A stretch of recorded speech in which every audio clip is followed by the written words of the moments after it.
Hola, bienvenidos a un nuevo episodio de Somos Founder Podcast. Les saluda Edgar Navas, fundador de Clica. Hoy le doy la cordial bienvenida a una muy buena amiga aquí en Portland, Emily Emanuel, fundadora de LegitScript. Emily, buenos días, ¿cómo estás? Buenos días, muy bien. ¿Cómo estás tú? Muy, muy bien. Encantado de tenerte. Te hemos perseguido unos meses. Muchísimas gracias. Yo sé que estás muy ocupada con tantas cosas, pero muchas gracias por estar con nosotros. Es un placer. And Emily, well, thank you so much for again just for joining us. And you have an amazing story. But I know you were co-founder of this company, the tech company. You had a tremendous exit. But tell us a little bit more. How you're not from Portland. You're from Connecticut originally. Mhm. How do you get here? How do you get to where you were? Yeah, so funny Where did it story. all started? Yeah. Okay, so it all started in Washington, D.C., actually. I was originally a Spanish and speech pathology major, so nothing to do with business, nothing to do Yeah. with tech, cyber investigative, that's which is what our company was built on. Yeah. Um, I was in DC. I was in a relationship with the person I co-founded LegitScript with, and we were digging into this issue of internet pharmacies. And at the time, Wow. nobody knew really, it was like the mid 2000s, like 2006-ish. Oh, And so early internet, early, mhm. e-commerce. Yeah. So it's early, it was still kind of the Wild West a little bit. And there were these websites out there that were saying, hey, we are Canadian pharmacies. Come get your meds cheap. And they're Canadian drugs, just like Canadian citizens would get. And at first, we're like, well, what's the problem? But once we started digging in deeper, the drugs were not coming from Canada. They were not licensed pharmacies or pharmacists. Oh, They wow. it was basically this just these criminal organizations running these networks, posing as legitimate pharmacies and preying on really vulnerable And population desperate people, yeah. who are That we are. And desperate, I mean, we are desperate because everybody absolutely. knows the healthcare, costs are ridiculous here. So yeah. Exactly. And if you have an ailment where your prescriptions are 500, 1,000, $1,500 a month, you most people cannot afford that. And then you have someone telling you, hey, look, you can get the same thing, like one third of the price, and it's safe. Oh my gosh. People, I mean, Blindly trusted. Yeah. blindly, yeah. I mean, older folks who also weren't that internet savvy were really falling for it, but not just them. Even doctors' offices were getting pulled in by the marketing, and they believed that they were really Canadian pharmacies, and they were directing patients to these Oh my pharmacies. gosh. Yeah, there was even a cancer clinic at the time doing that. And so we, you know, just were fascinated and horrified simultaneously by it. Yes. We kept digging and digging and said, this is a huge problem, like bigger than people realize. And the government, we looked into like what the government was doing about it, and they really felt like they had their hands tied at the time and didn't understand the problem and didn't know how to kind of get their arms around the Right. problem. So we said, this needs to be a private sector solution. We can go map out all these websites that are out there. And the key was that we found these aren't all individual websites. They're part of groups. So it was like an affiliate marketing scheme, if you think of it that way, Oh like wow. A yeah, like pyramid. Yeah. exactly. It was a pyramid scheme where, Edgar can sign up for Edgar's online pharmacy. And if I am at the top of the pyramid, I'm the network of the head, and I get a cut of whatever you Whatever sell. you bring in. Yeah. Yeah. And so as we went even deeper into it, it gets darker. We found the organizations at the top were these criminal organizations that weren't just running these pill Oh. mills. They were in arms trading. Some of them Oh my had, God. So you stumble onto the a couple things, dark like web. terrorist activities, assassination attempts. Like it was insane. So we were first. Oh my gosh, that's and at which point you say, okay, I'm shutting down my laptop. I don't want to Oh, know more. exactly. I mean, we really saw the underbelly of the internet by doing it. And yeah, at one point, my parents were like, "Are you sure this Are is you a safe sure? thing for you to be Yeah. doing?" I mean, we had Russian criminal organizations saying they were going to come after us. We had our site DDoSed so many times, direct denial of Yeah. service attacks where it shut down our site. And at Wow. the time, so here was the other piece of it, when we were trying to convince people that this was a problem, nobody, Would listen. no one would listen. People thought we were nuts. They're like, what are you talking about? We Yeah. didn't have the same culture of compliance and transparency online at that time. And what the avenue that we started to go down was, well, how are people finding these pharmacies in the first place? Yeah. And it's mostly on search engine ads. So Okay. we went to the search engines, which was Google and at the time Yahoo and Bing. And those were the three big ones. We went to them and said, hey, there's a real problem here. Your advertisements for prescription drugs are coming back like in the high 90% illegal actors. Like these are fraudulent pharmacies. And we were basically told, well, Whatever. Yeah. what do we have to do with it? We're not responsible for what they're doing. And we said, well, no, you're taking Money. money from them. So Add you could, revenue. Yeah. exactly, you could be held liable for this. But Yeah, at the you time, are responsible. Yeah. now it seems obvious, right? But at the time, there wasn't that awareness or culture. Right. No, all of this was new. Everything Yeah, was it new. was so new, and Yeah. it was just like they were, making money hand over fist on ads. Oh, And absolutely. so that was the other thing that we got when we told people our business idea. They were like, "You're insane. You're telling me your business plan is you're gonna go to the biggest tech companies like search engines in the world and tell them to shut down ad revenue, so to lose money, Yeah. but pay, Like right now when they're right, expanding, exploding. exactly, Yeah. and pay you to help them lose money." And we were like, well, yeah, because we think really it's an investment because they're going to save so much money because they could get indicted. They could be held criminally liable. And Yeah. it's the right thing to do. They would be protecting people. Didn't go that way. For about 3 years, Oh, we wow. were sounding the alarm and sort of being told, okay, yeah, we'll wait till someone comes knocking on our door from the government. Yeah. Well, we'll wait until the feds come Yeah, with the subpoenas. exactly. Mm-hmm. And it's kind of what happened. I was gonna ask you, what was the trigger point? Like, oh yeah, Oh, boom, klung, klung, yeah, yeah, the men in black. yeah, kind of. So we spent about 3 years sitting in coffee shops, like writing up these reports on what was going on, building this database that started out just in an Excel spreadsheet of all these websites and what network they belonged to and who was behind it. Oh my It gosh. was, it was so fun. It was like cyber sleuthing, and we were teaching ourselves. And it was Yeah. also at a time when I don't know if you're familiar with Who Is Records. Yeah. Okay, so the records that shows you The who owns lookup. it. Yeah. Yeah. So at that time, that was really transparent. You could usually find who owned a website, all the data they had entered when they signed up for the website, like their address, phone number, and then you could find what other websites they were linked to. That has changed a lot over the past five-ish years. Who Is records are mostly protected now. Hmm. And And then you can pay for anonymity. Yeah. exactly. But back then you couldn't. So we could dig in for free. Yeah. Anyone could And go just start look like up boom, boom, who, boom. yeah, who owns it, and Wow. then what connections can we make from there. So that's what we were doing for about 3 years, and kind of thinking, are we crazy? Like, Yeah. What are we why are we doing? the only ones who see this as a big issue? Yeah.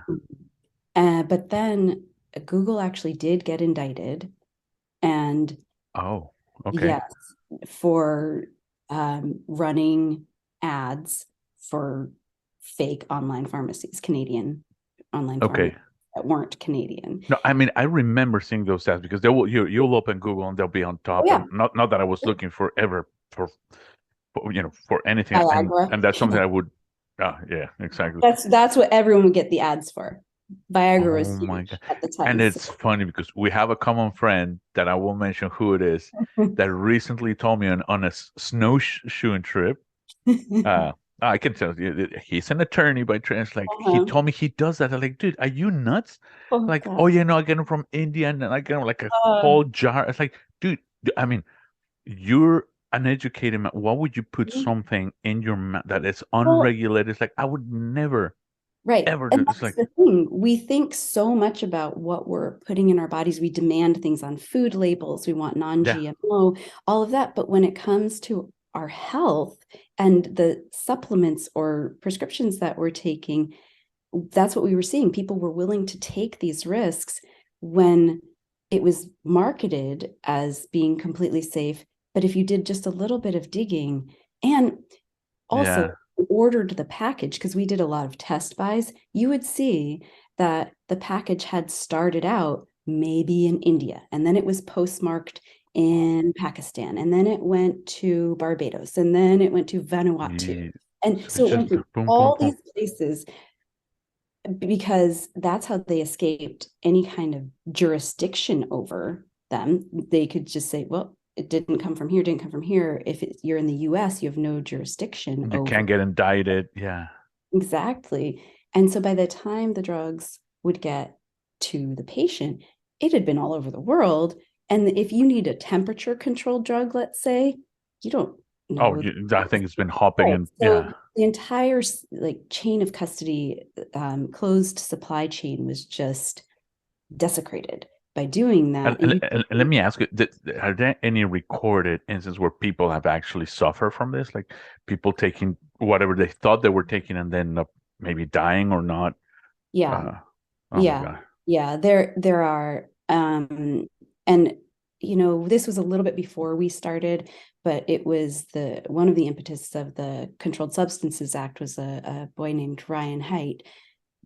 He had bought, I think it was oxycodone online in the early 2000s and overdosed and died.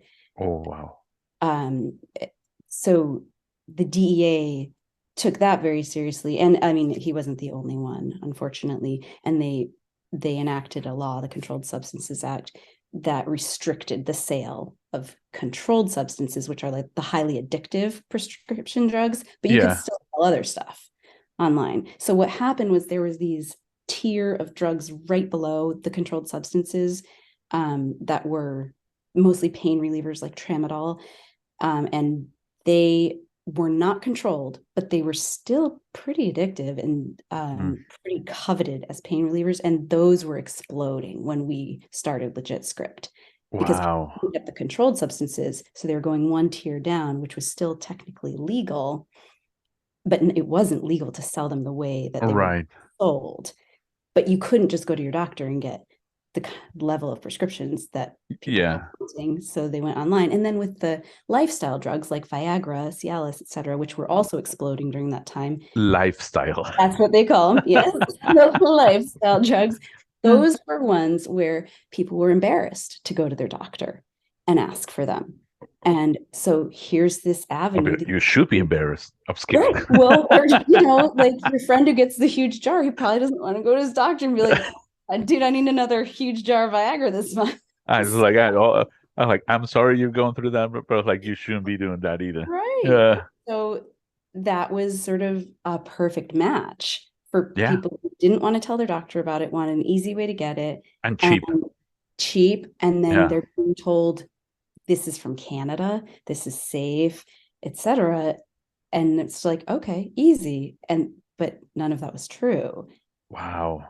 Yeah. And to all of this, how are you guys funding this? I mean, it took years. Yeah. Ourselves. Wow. Yeah, we for the first 3 years, uh, we are 100% bootstrapped. We never got funding. We couldn't get funding. And So so I'll go And into I that. want to say, yeah, but so you got this idea, you stumble Mhm. upon this problem, and you started, and it was like, okay, we're just gonna do it. So and you guys, like I said, you didn't have the tech background or the pharma No, background. neither of us. Nope. So we were just teaching ourselves, but it was Yeah. really fun. And Wow. um, so yes, we were completely self-funded, and we tried to get some funding in the early days, but it was 2008, and Oh, yeah. it was a really bad time, as it is now, to try to get funding for different reasons. But Right. it was the recession, so we couldn't get funding because of that, and because when we went out and pitched our idea, people were like, this is the worst idea ever. Like, this is not going to work. These companies are not going to give you money to tell them to lose revenue. Exactly. Stop Right. growing. Yeah. Right. Regulate Right. yourself. Yeah. Yeah. Right. Exactly. Self-regulation, voluntary compliance is what we called it. Right. Why wouldn't they want to comply? We were pretty naive. That's true. But Well, it's, it's the right it's like thing to do. it's the right thing to do. And I remember one of them has this, do no evil, or Um, used to have that their was mantra, whatever. Yeah. that was a big part of our um Pitch to them. to them, was kind of, look, this is your company motto. Yeah. Are you going to stand behind it? And the And answer was no. eventually, the answer was no at the time. Yeah. Eventually, they did, and they became our biggest client for a while, and they were wonderful to work with. It Oh, okay. was, I mean, things started changing just in the industry overall, and Right. new people were coming in and saying, "Hey, this isn't okay," and And it's um, gonna bite you in the ass eventually. Yeah. exactly. So after that, I mean, Google was the industry leader, still Okay. is, in search engines. The others followed. And then companies like Facebook, Twitter, Then they Amazon. start following. Yeah. So then Uh, things it, exploded for yeah. us. Oh, that for you. Yeah, yeah. Mhm. So Yeah. Google was We your were the first only big ones. client? Yes, they were our first big client. We had a smaller contract before them, but they were our like first major client. So and you were still in DC. Well, I'm assuming Google was in DC too, No, or okay. is So funny story. We weren't in DC. We were in Portland by then, and I'll oh, tell you okay. what happened there. So, and So yeah, this, how do you this, land it here? yeah, I'll tell you. So this is a good lesson actually for other entrepreneurs who are listening. So we were in DC, and our first, because we couldn't get through to any of the tech companies, we couldn't get funding, et cetera. We thought, well, surely the government will care about this problem. So maybe that's how we should play this. We should go to one of the government agencies that regulates drugs and Yeah. say, hey, here's what's happening. We can help. We've built this database. We'd love to do investigative reports for you, et cetera, et cetera.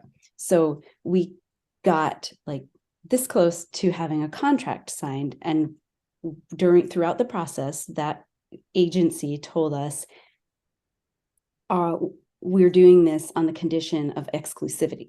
We don't want you to be pursuing any other government agencies or Or clients, private. or private. We want exclusivity so that our investigations can take priority. And we were like, okay, sure. We thought this is a done deal. And they Yeah. kept telling us, it's all but signed. It's all but signed. We just need to bring it up to the level of, the lawyers for review, and then Yeah. it'll be a done deal. So we adhered to that. We did not pursue other clients. We did not pursue other agencies or other sales strategies during that time. And that was a big mistake. And so we thought we were super close to having this contract signed. We're in DC, and we said, we're going to need to hire people. We think we see this growing. We don't really want to be in DC. My partner at the time was from Oregon, from Portland, and I had always wanted to go to Portland. I had some family out here, thought it was a cool city. And so we were like, all right, let's go to Portland before we start hiring people so that we have a home base. We can have our Yeah. headquarters out there Hmm. before we hire people out here, and then it gets messy. So we moved out to Portland, and we're about to start hiring people. and the contract got killed at Wow. the last hour. The attorneys killed it. And we were left with no sales pipeline, no go-to-market strategy, nothing. Because we had put All your eggs in that that basket. And that was a big learning lesson for us. We almost went down because of that. We came very close to bankruptcy.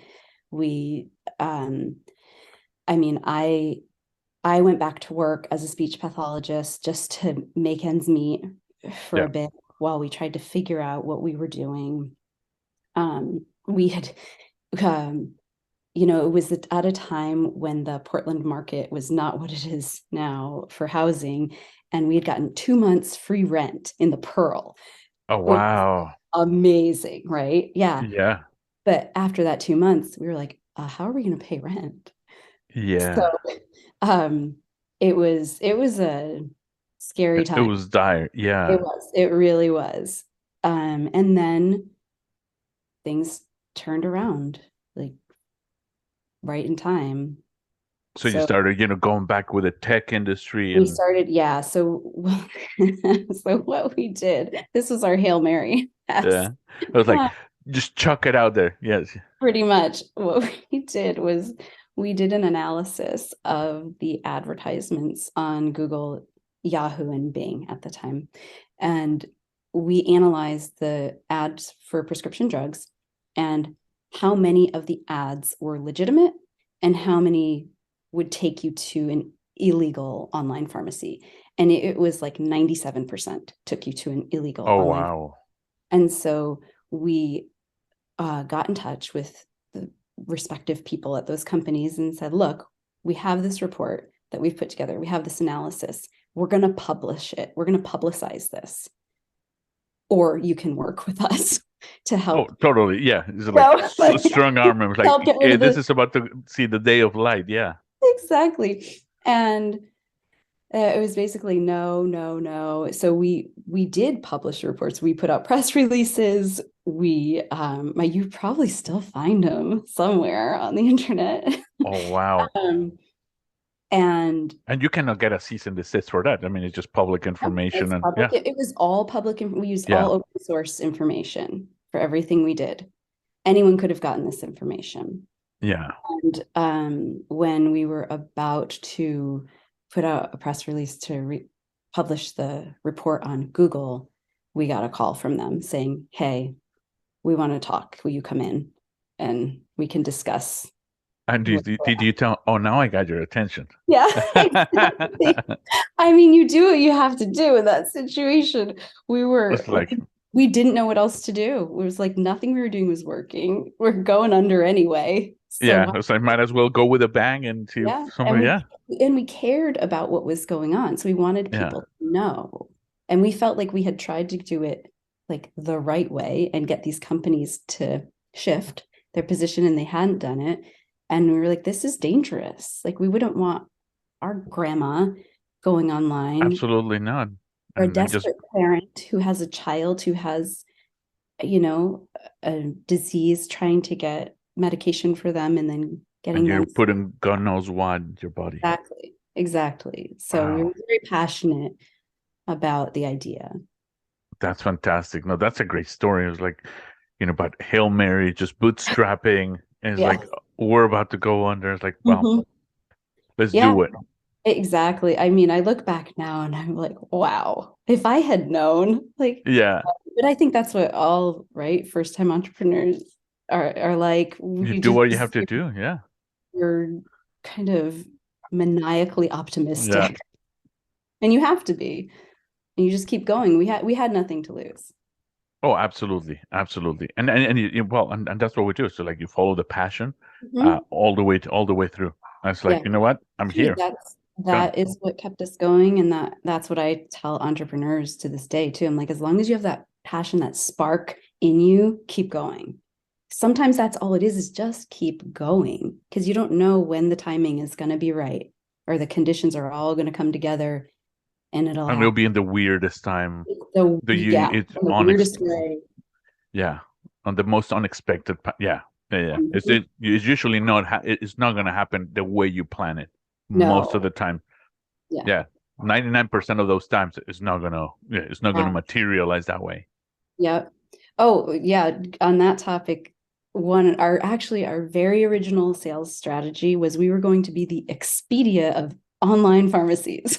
So what we were going to do was compile a list of the good pharmacies, like the legitimate, safe pharmacies. That was our first strategy of how to tackle this problem. And it was when we were starting to build out that list that we realized, wait a second, we're going to have like 50 pharmacies on this list because, and then there's 10,000 more illegal ones. So we're like, this doesn't work. We Oh have my to gosh. tackle the bad ones. We did make that list of the good pharmacies. LegitScript still has an online pharmacy certification program that Google and others consider the gold standard, and you have to be LegitScript certified to advertise now on Okay. search engines, Oh my um, gosh. which is really cool given where we started. But we realized we had to tackle the other half of it as well, which were the illicit actors. To which point, once you started, gathering more attention, everything is grown. At which point you are like, okay, this is finally happening. This is, we're out of that, almost lights out. And Gosh, what was that feeling for you? Yeah. it took me a while. It was such a roller coaster for such a long time. And neither of us knew anything about business. Like I said before, Spanish and speech pathology. Like, I Yeah. was And not also you're in prepared tech, for this. pharma. Yeah. So, so this is Cybersecurity. funny. So for the first year, we actually kind of started making some money. We're like, I think we need an accountant. So I found a CPA, and it was probably March. And they were like, okay, so um, give us your QuickBooks file or whatever from your. We're like, what's QuickBooks? And she's like, what? We're like, Oh my oh gosh. my God. They're like, what have you been using? Like a spreadsheet. And they're like, And okay, here's my stack of receipts. yeah, Yeah. no, we kept no receipts. They're like, where are your receipts? We're like, what are you talking about? Well, nobody keeps receipts anymore. Yeah. Um, so they said, well, what have you paid in your quarterlies? And I was like, I'm sorry, what are quarterlies? And they're like, your quarterly estimated taxes. I was like, what is that? I thought you paid taxes once a year, April 15th. And Yeah. we had paid nothing in quarterlies. So we owed all this money plus the quarter for that year Yeah. quarterly. And we ended up we did end up getting a contract with the government eventually. And they were late in paying us that month in April, and we couldn't make our tax payment. So we Oh get my God. penalized by the Yeah. government for not being able to pay the government. Or for the government not having paid us on time. So, moments like that, we're like, okay, we're making money, but this is still scary. This is still very tenuous, because I think something I also did not comprehend when we were starting out was just how much of your top line revenue payroll and employee expenses take up, Yeah. et cetera. And we offered really generous benefits, still do. LegitScript still does offer great benefits.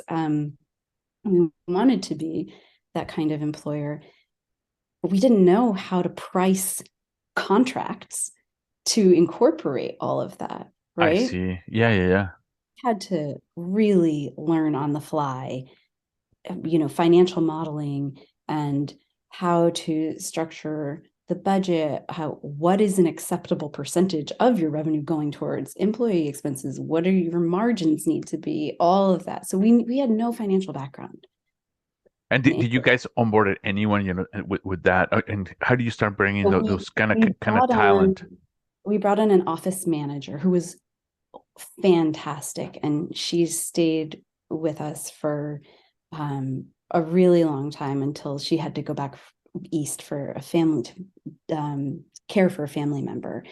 And she was so wonderful. And I think she was the first one who said, okay, so give me all the receipts. And we were like, Like what? talking about? And she was like, oh my God. All right. I That's was where like, we're starting yeah, from. So she really helped us kind of start getting in line in that way.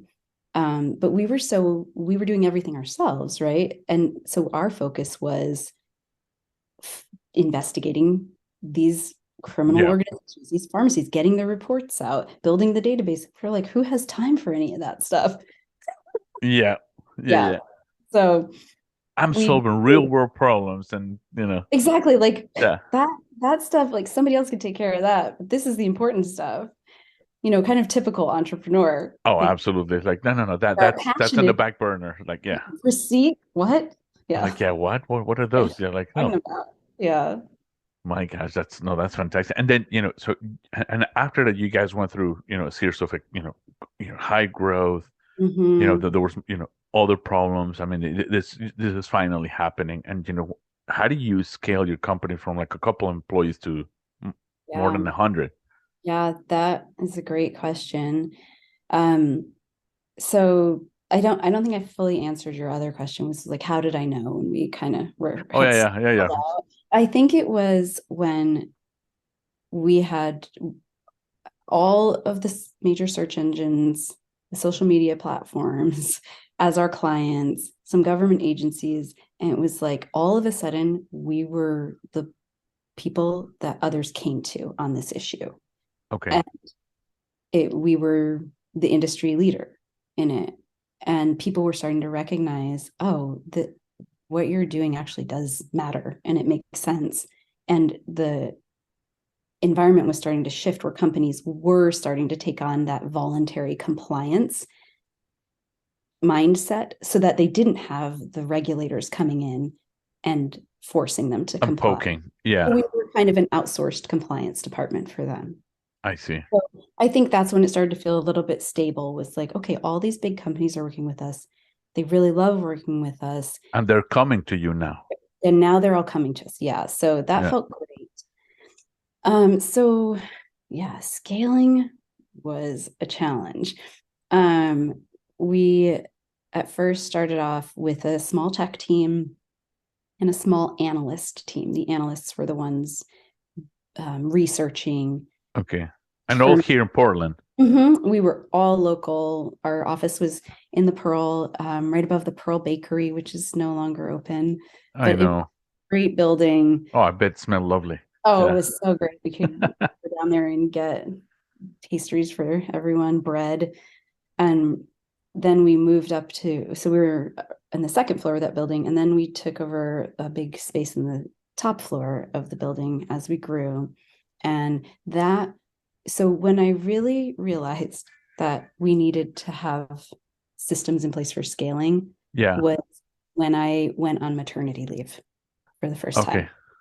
Okay. So I I had been training everyone, all the analysts, and I realized, oh, so I'm not going to be there for a few months. How are they? I have no documentation. Like I'm not, Yeah, there's everything is in my no head right manual. here. Yeah. Right. Yeah. So it was one of those moments where you realize we're big enough now. We need to have documentation. We need to have systems and standard operating procedures in place. And so we started really doing that ourselves. And then I got involved in an executive leadership group called Vistage that was super helpful for me. It Oh, was okay, okay. an executive coaching Yeah. peer group. And there were people in that room who knew a whole lot more about business than I did. And they're kind of like, you're doing what? You don't have Yeah. this, you don't have that. So that was super helpful in learning how to scale. And then, of course, bring out. So, like I said, we started off with like a small tech team, small dev team, and then us, the Yeah. founders. And we didn't have any of that middle level or even senior level management. So we went from the bottom up. So we Okay. started filling in those more senior spots with people who brought that expertise of scaling, managing teams, building teams, matrixing across the organization, et cetera. Okay. And do you guys do it all locally, or do you just like start Because it was before the remote era, and It was before remote, and we had a tough time with remote because part of what we did, we monitored ads and content in a lot of different countries, okay, and we needed a lot of different languages, but we had to train those people, those analysts, and look at their work. And so that was one of the most difficult parts of hiring for us, was finding native speakers in all I these. see. It was like a little United Nations. It still is. It's That's awful. cool. It's Yeah, so cool. Yeah. And the people who were taking those jobs were really proud of being able to help make the internet safer in their home country. So it absolutely. was just an extremely mission driven organization. Okay, no, that Yeah. is But so we fantastic. were all local. Um, A little United Nations in a small city. and I know, which in Portland, It's hiring like very that difficult. was Yeah, very difficult. We could find the tech, but yeah, the analysts were that was a challenge. fine. Yeah. Now, um, like everyone else, the company has embraced remote work and has a very distributed team. So a lot has changed since those early days. Absolutely. And for you, a lot has changed as well because you Mhm. guys finally could enjoy that exit. Yeah. What was that process for you when you were like, okay, here it is, Yeah. you're at that level, you brought in some investors and it grew, but it's Yeah. time to hand it over. We had grown, I think we did a great job growing as much as we could, completely bootstrapped. And as we got bigger, it's probably when we got close to the 100-ish employees, it was a different playing field and our competition was different.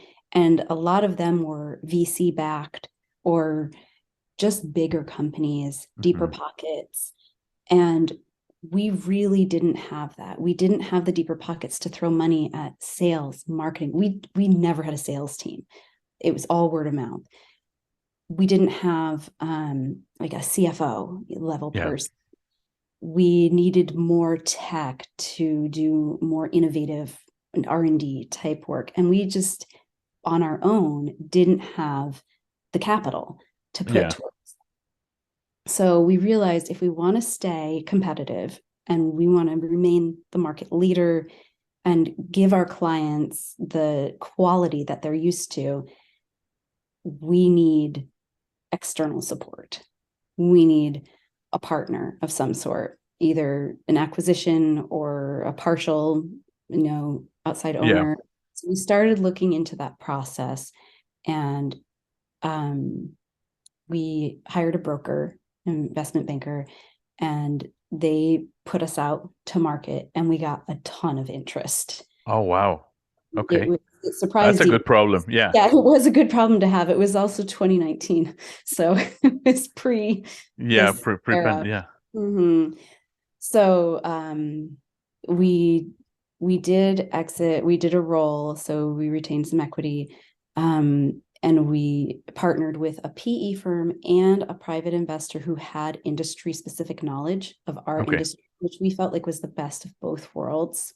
You got the PE financial guys, and then Yeah, an actual operator who had founded a company, hit many companies, and knew the industry, etc. And that's by awesome. that time, we had expanded into a high risk financial, other high risk areas, monitored supplements, gambling, payday loans, anything that was. Everything that goes on the underbelly of the internet from money Yeah, laundering into, yeah. right, exactly. And we were working with credit card companies, payment processors, etc. So we had really expanded Okay. doing by that point, and just felt it would be the best thing for the company to level up in terms of being able to invest more capital, bringing on high level talent, et cetera, to really take the company forward. And I think it was the right move at the right time. It was hard to let I go. bet, to let go of your, yeah, that was gonna be my question. How, that must have felt great, but at the Yeah, same time, it's like you're yeah, handing over the keys to the house that you built from brick by yeah, brick. yeah, And yes, like, here's my key with, and I'm out. right. And like, the baby's in the house. that you're handing, Yes. right? It's like, or The human element. your Yeah. dog, you're leaving that too. So it was, I've spent a lot of time preparing myself, and that executive coaching group was hugely helpful for me during that time period to have the support of just planning and thinking ahead to Yeah. life after LegitScript. And I knew that for me, I didn't want to be there working for someone else after the sale. So I kind of wrote myself out. Yeah. And I'm happy that I did that because I think I'm unemployable at this point. No, you. A terrible employee after being my own boss for so long. Um, and I just also wanted to step out of the way and let fresh leadership come in. Right. So that was a relinquishing of control. And most entrepreneurs are control freaks. And I was, absolutely. So Yeah. it was very good for me to have to let go And and do that work and step back. But it was also hard. It was the end of an era, for oh, sure. I bet. I'll never have that experience again of building. Who knows? No, but of your first company, Oh, the right? first. Yeah. Yeah. Yeah. The First first company, one. right? And being so naive. Oh, no, absolutely. Yeah, because now you come with a wealth of knowledge, and with that, so what's life after LegitScript?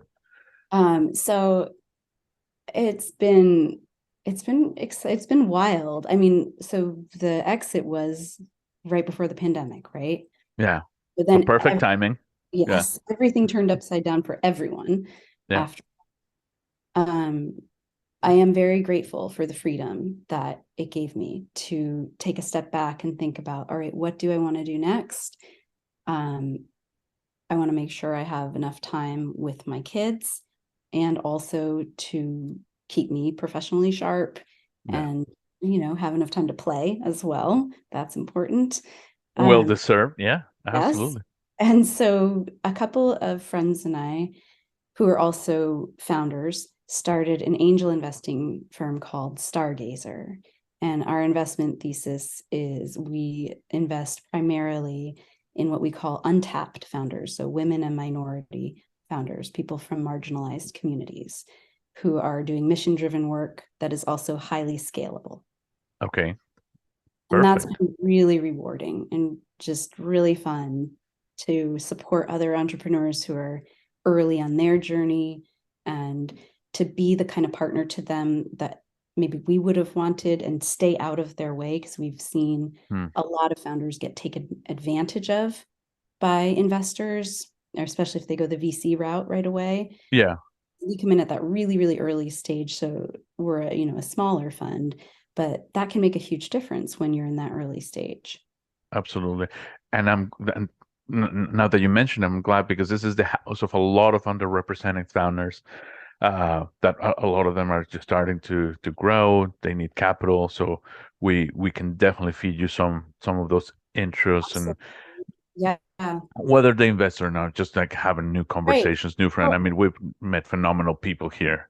even just having someone to talk to can be helpful. Yes. I've talked to several companies where I actually advise them not to take on funding right then. Like they're not investable, they're not ready yet. But I'm happy to talk them through different things or put them in touch with other people who can help them with the stage that they're at. Yeah. And you need that network, that support around you when you're just, Absolutely.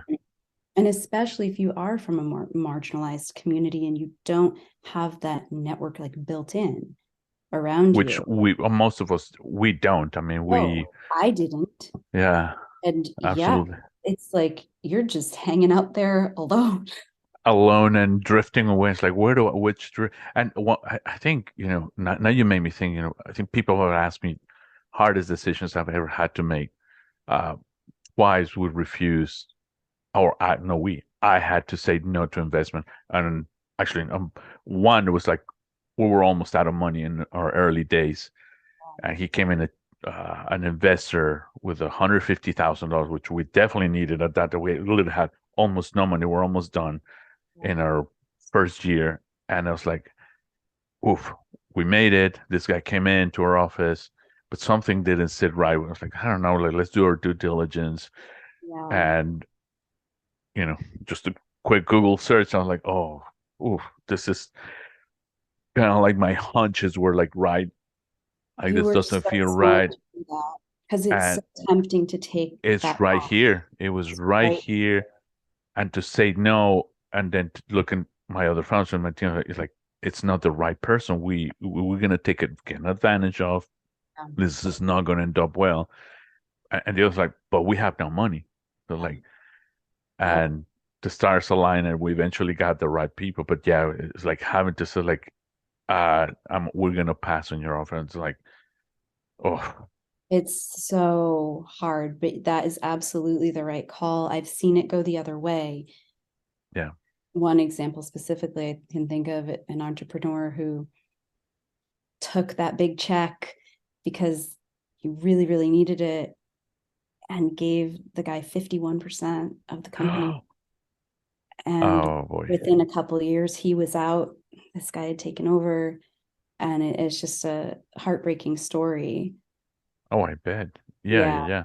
yeah, Yeah, but your dream is just taken away from you. And taken away for that short-term gain. And who knows what it would have happened if he said no. You're faced with that at that crossroads of, well, our business could go under, or we yeah, could take $150,000. But you know, you definitely made the right choice. It's a hard at the thing. time it didn't seem because honestly I I thought I was know. gonna throw up when I said no because Yep. again we were like maybe a month, 2 months away from just like okay this didn't work. I mean it's still early, but like oh all right, I guess Those early partners that you take on are super important. absolutely A yeah. relationship. And you have to think about who you want to be in a relationship with. Oh, and I knew that was Yeah. it would have been yeah it would have gone sour Yeah. very quick, and I was like yeah that's not the right person we wanted. It's not the yeah it was, and we were right. And in retrospect, we'd have taken that. And then there was an even bigger one later on, like a TV network executive that we pitch over and over. And when, again, we needed it more for growth. But if we had taken that, we would not be here right now. I can tell you that Yeah. at the time. And I had to explain to my board, like, God, we went through all that. The good lesson is that we got an offer. Yeah. And the guy made me sweat, like quite literally, because he was just like, he came into Portland and Burbank and he just grilled me and made me little physically sweat but we passed. And so to me, it was just like, I probably never been as prepared to answer financial questions. So like and we're like, okay, after a couple of meetings here and there, with his entire board and a TV network, and I was like, shit. And the guy's ready to invest a lot of money, and I had to come back to my board and say, like, no, we're not going to take that. Yeah. But that one would have sunk us. Yep. And it's so important to take that wide lens view of Yeah, it, not just the dollars, but the because big pictures, like, big picture and what matters to you yes, at that point in time.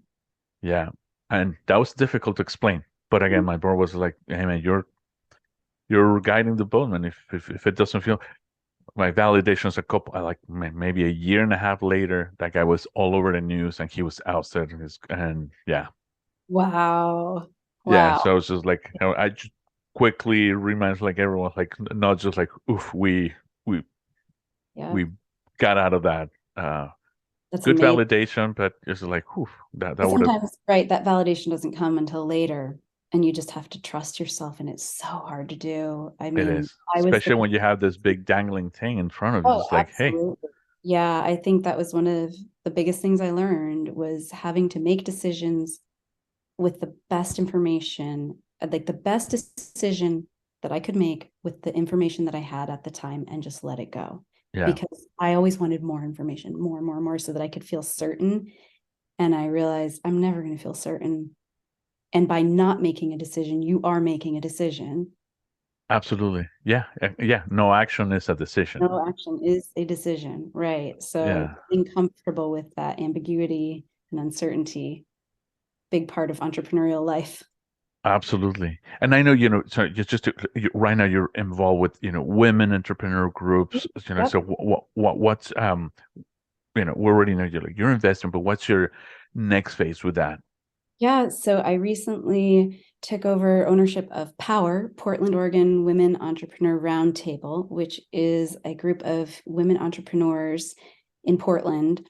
We meet once a month, and it's an amazing group of women entrepreneurs that are at all ages and stages of their businesses.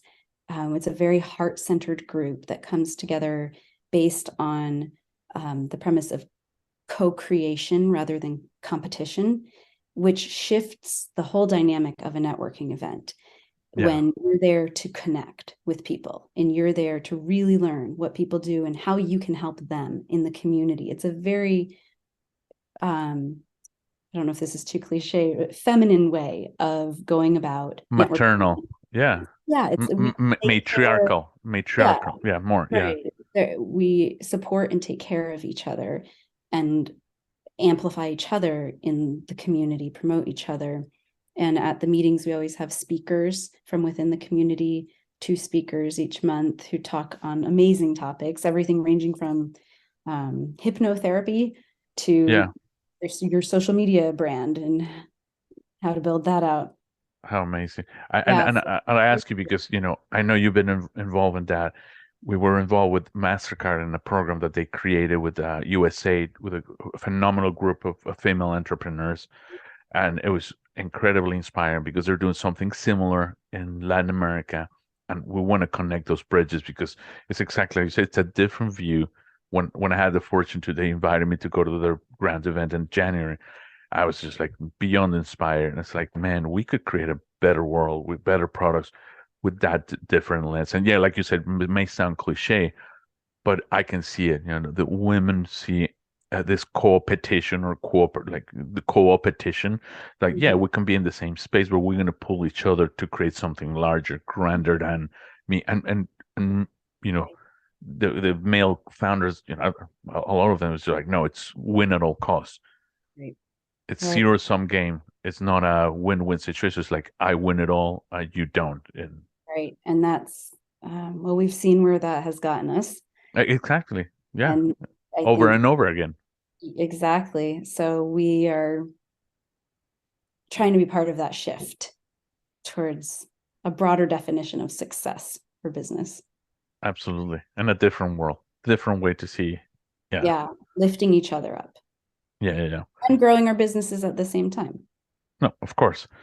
Yeah. But rather than, and we talk about it in other forms, like rather than having one unicorn, maybe having 100, whatever you want to call them, like zebras or X, Y, so whatever animal we can pick. But I would rather see that, not just one winner, but see a lot of, lifting communities and doing good. Right. Because at in the end of general. the day, you have to feel good when you look in the mirror, feel good about what you're doing. Yeah. And I think you always feel better when you're helping or lifting up others rather than stepping on them to get to a Well, goal. some people Well, okay, have a that's delight fair. in that shit. Yeah, That's yeah. my Some own people, bias. yeah, no, and mine too. Because I know some people like look at some of them and are like, yes, like crush, True, like in true. a, so that's their thing. So, and it's Just a maybe us is like, development. yeah.